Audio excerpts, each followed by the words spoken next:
البتہ ہر علاقے میں انبیاء مبعوث ہوئے اور وہ لوگوں کو باقی عبادات کے ساتھ قربانی سکھاتے رہے۔ انڈونیشیا میں، جرمنی میں، اسکینڈینیویا میں لوگ خداؤں کے غضب سے بچنے کے لیے، جو انہوں نے بت بنائے ہوتے تھے، قربانیاں دیتے تھے اپنے دیوتاؤں کے سامنے، اور انسانوں کی قربانیوں تک پہنچ گئے، یعنی جانوروں، فصلوں، پھلوں سے بڑھتے بڑھتے انسانوں کی قربانی دینے لگے۔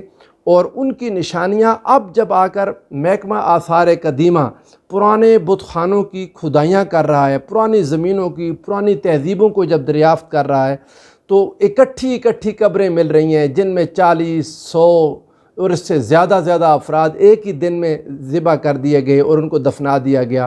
غریب لوگ ہوتے ہوں گے یقیناً معاشرے میں۔ پھر معصوم بچوں کی قبریں ایسی ملیں جن کو ایک ہی دن ایک ہی طریقے سے قتل کیا گیا، ذبح کیا گیا۔ یقیناً جب کچھ بڑے لوگوں کی قربانیوں سے ان کے مسائل حل نہیں ہوئے ہوں گے، بارش نہ ہونا یا اور کئی پریشانیاں حل نہ ہونا یا دشمن کا حملہ ہو جانا، اس سے بچاؤ کے طریقہ کار کرنا، تو وہ پھر معصوم بچوں کو ذبح کرتے ہوں گے اور ان کو یعنی آپ یوں کہہ لیں کہ بلی چڑھا دیتے تھے۔ ہندوستان میں بھی یہی رہا۔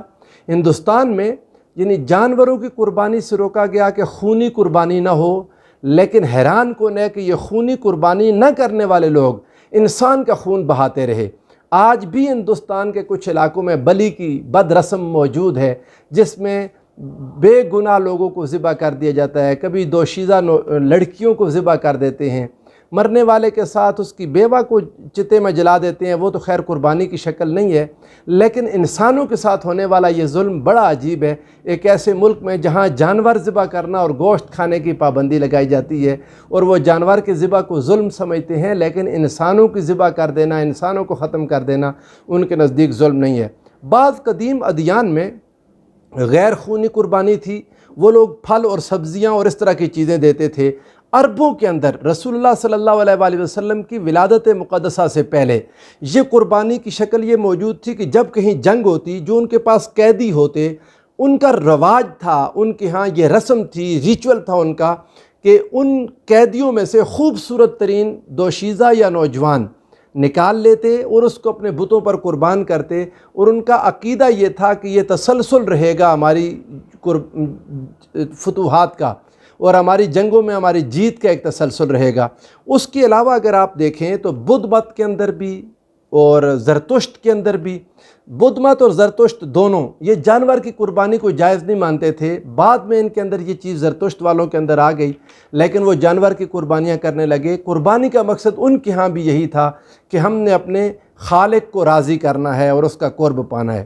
اگر انبیاء میں دیکھیں تو انبیاء سارے اللہ رب العزت کی طرف سے جو وحی لے کر آئے، اس میں جو عبادات تھیں، اس میں جو حق تھا، اللہ کا کلام تھا، اللہ کی تعلیمات تھیں، انہی کے اندر قربانی تھی۔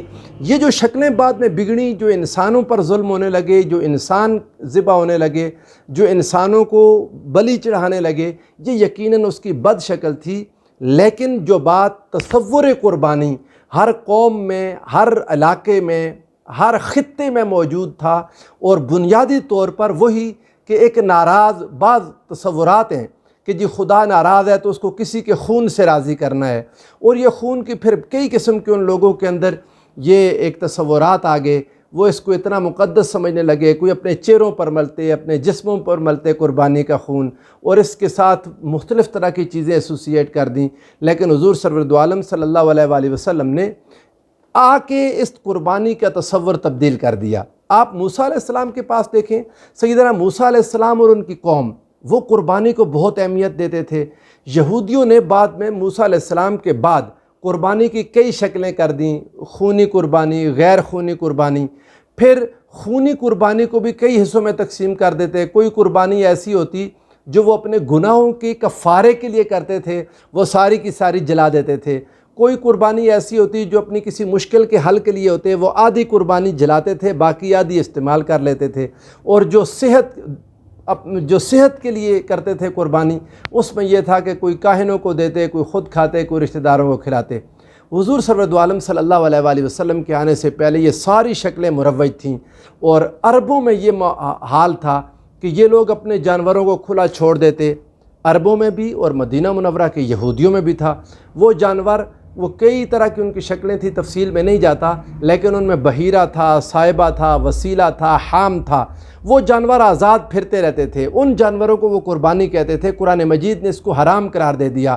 ارشاد فرمایا قرآن مجید سورہ المائدہ آیت نمبر 103، ما جعل اللہ من بحیرۃ ولا صائبۃ ولا وسیلۃ ولا حام ولیکن الذین کفروا یفترون علی اللہ الکذب۔ رب ذوالجلال نے فرمایا یہ کوئی قربانی یہ ہم نے فرض نہیں کی تھی، ان لوگوں نے انبیاء کی تعلیمات کو بدل کر مسخ کر کے اس کو قربانی کا نام دے دیا اور وہ قربانی کرتے رہے۔ لیکن انسان کی ساری تاریخ قربانی کے ذکر سے بھری ہوئی ہے، اور انبیاء کے سامنے لوگ کئی نبیوں کا انکار کر دیتے، قرآن مجید میں اس کا بھی ذکر ہے، اور ان سے ایک مطالبہ کرتے تھے، الذین قالوا ان اللہ عہد الینا الا نؤمن لرسول حتی یأتینا بقربان تأکلہ النار۔ لوگ کہتے تھے کہ اگر تم نبی ہو تو تمہاری ایک نشانی یہ ہونی چاہیے کہ آپ قربانی کرو اور آپ کی قربانی کو آگ کھا جائے، تب ہم کلمہ پڑھیں گے آپ کا۔ رب ذوالجلال فرماتا ہے کہ لوگو قل فلم تقتلون انبیاء اللہ من قبل، تم پھر یہ کیوں میرے انبیاء کو اس سے پہلے قتل کرتے رہے ہو کہ وہ لوگ تو یہ چیز بھی بالذی قلتم فلم قتلتموہم، جو تم کہہ رہے تھے نا کہ اس طرح کی قربانی اور آگ اس کو کھا جائے، یہ کام بھی میرے نبیوں نے کر کے تمہیں دکھایا، اس کے باوجود تم پھر بھی ان کا انکار کرتے رہے۔ آقا دو جہاں صلی اللہ علیہ وآلہ وسلم نے قربانی کو اتنا سبلائم مقصد عطا کر دیا، اتنی عظمت عطا کر دی، اتنی فکری وسعت عطا کر دی، اور اتنی شان عطا کر دی کہ انسان پچھلی ساری قوموں میں اس کا یہ اتنا اعلیٰ تصور نہیں دیکھتا۔ نبیوں کے تصورات یقیناً اعلیٰ تھے، مگر لوگوں نے بدل کر ان کو کم سے کم تر کر دیا۔ مگر قربان جائیں، ہمارے آقا صلی اللہ علیہ وآلہ وسلم نے پچھلے سارے انبیاء کی قربانیوں سے بھی ایک نبی کا نام لے کر اپنی قربانی کے تصور کو بہت اعلیٰ کر دیا، اور فرمایا ضحوا فإن هذه سنت ابیکم ابراہیم۔ اس پر انشاءاللہ پھر اگلی کسی نشست میں گفتگو کروں گا کہ اسلام کا تصور قربانی کیا ہے اور اسلام اپنے ماننے والوں سے کیا چاہتا ہے۔ اللہ تعالی ہم سب کو قربانی کا صحیح مفہوم سمجھنے اور اس پر عمل کرنے کی توفیق عطا فرمائے۔ والسلام علیکم ورحمۃ اللہ وبرکاتہ۔